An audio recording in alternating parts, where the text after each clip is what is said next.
tomato पियाज सुंड पियाज गोटा पियाज ताको बढ़िया से काटी नहीं कड़े तेल गरम कर शुखला लंका जीरा सोरिष आठिका पियाज पकई बढ़िया से भाजी देती बोधे किसी समय भाजा पर पियाज सुंड पकईना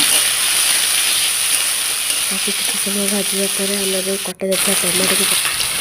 पकईना बढ़िया से भाजा के सुंदर देखा जाउछि लंका गुंड हल्दी गुंड स्वाद अनुसार लुण मैं ब्लैक सॉल्ट यूज करी बढ़िया से फ्राई गला आमर किसी समय भाजा ताकि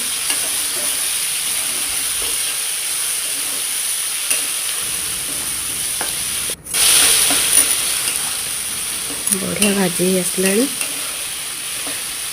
माछ मुंड आ लांज पकेबा केवल माछ मुंड छेचड़ा कर केवल माछ मुंड लांज ही पकेबा तो स्वाद बहुत बढ़िया लगे माछ टिकड़ी करना पानी देगी पानी नदेले कड़े लगिज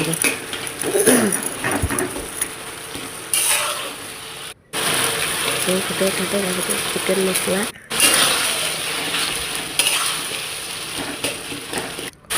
बास्ना